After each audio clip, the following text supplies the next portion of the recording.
Ang pambato ng Pilipinas sa Miss Grand International na si Nikki De Mora, todo naman sa rehearsal para sa pageant sa October 25 na gagawin sa Vietnam. Ito, nag-share si Nikki ng ginagawa niyang paghahanda at ang good news na sa online survey ay nakakasama siya sa top 5. Bongga. Roll VTR!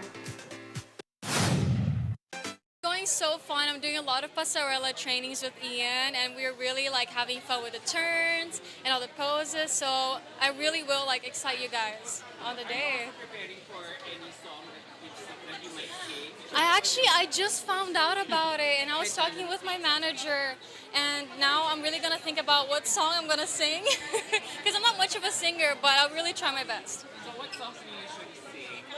Any pop song, could be Taylor Swift or The Weeknd, but of course I want like a girly song for that.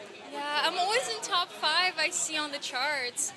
Of course there is a lot of pressure, but I'm trying not to feel that because I'm trying to remain as calm as possible when I get there to Vietnam because I don't want to mess up on stage or backstage or anything. So just kama lang, meditating.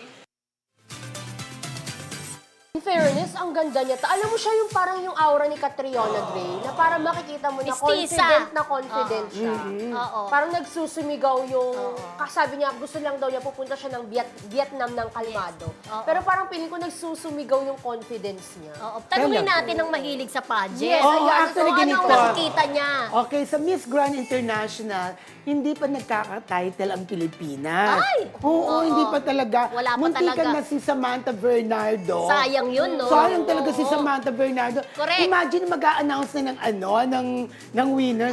Inulit ba naman yung Q&A? Para talagang ayaw siya panalunin. Ganda-ganda pa naman ang sagot niya. Oo, tsaka Bongga. talagang lumaban ng bonggang-bongga si Samantha Bernardo. Sana itong si Nikki De Mora, makasungkit na at masungkit na niya ang Miss Grand Pero International. Tito, di ba, hindi pa nagsisimula, pumapasok na siya sa top 5 ng charting. Ganon din naman sina Samantha Bernardo, tsaka yung bang pambato natin. Pero pagdating na dun sa finals, Wala na. at tsaka sa, Nalalagwa. ewan ko ba? Di ba may issue pa nga lumabas nung dapat daw binoboycott na yung Miss Grand International. Di ba lumabas yung issue na yan? Kasi parang hindi naman nagiging paborito ang Pilipinas. Oo, yun na ever nga. since. Sayang talaga si Samantha Bernardo. Dapat talaga siya na ang makuranahan nun eh. Correct.